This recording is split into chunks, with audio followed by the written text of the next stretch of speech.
सनातन धर्म में एकादशी व्रत को अत्यंत पुण्यदायी और कल्याणकारी माना गया है।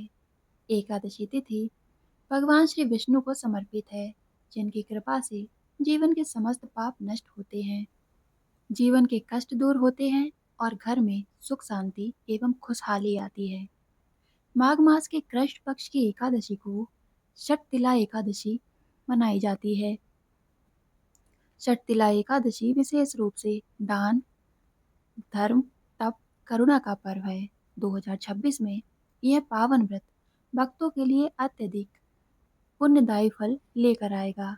वैदिक पंचांग के अनुसार षटतिला एकादशी तिथि का आरंभ 13 जनवरी 2026 को दोपहर 3:15 से होगा और इसका समापन 14 जनवरी 2026 शाम 5:55 पर होगा।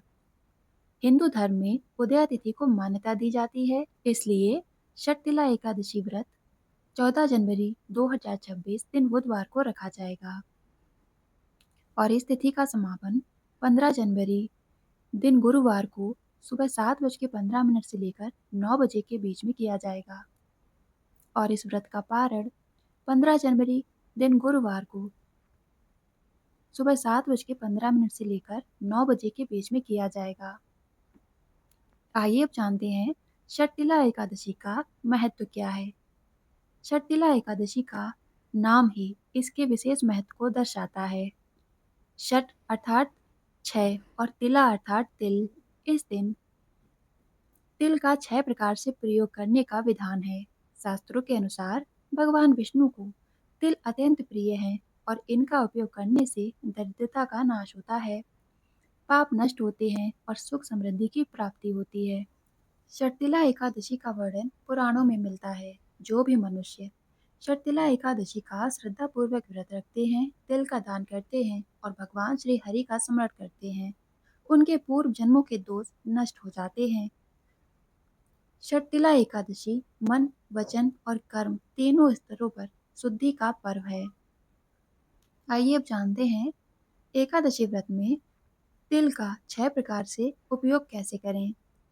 धर्म ग्रंथों में षटतिला एकादशी पर तिल के 6 उपयोग बताए गए हैं, जिनका पालन करने से व्रत पूर्ण फलदायी होता है। जिसमें से सबसे पहला है तिल मिश्रित जल से स्नान करना। स्नान के जल में काले तिल मिलाकर स्नान करने से शारीरिक और मानसिक शुद्धि होती है। इसके साथ ही आप तिल का उपटन लगा सकते हैं। यह शरीर को पवित्र करता है और नकारात्मकता को दूर करता है। भगवान विष्णु की पूजा में हवन करते समय आप तिल का उपयोग अग्नि में तिल अर्पित करके देवी देवताओं की कृपा को प्राप्त कर सकते हैं। तिल का तर्पण करना, पितरों को तिल युक्त जल अर्पित करने से पितृदोष शांत होता है। भोजन में आप तिल का सेवन कर सकते हैं। तिल युक्त भोजन प्रसाद रूप में ग्रहण करना अत्यधिक शुभ माना जाता है। इसके साथ ही षटतिला एकादशी के दिन आप अपने सामर्थ्य के अनुसार तिल का दान करके इस व्रत का पुण्य फल प्राप्त कर सकते हैं।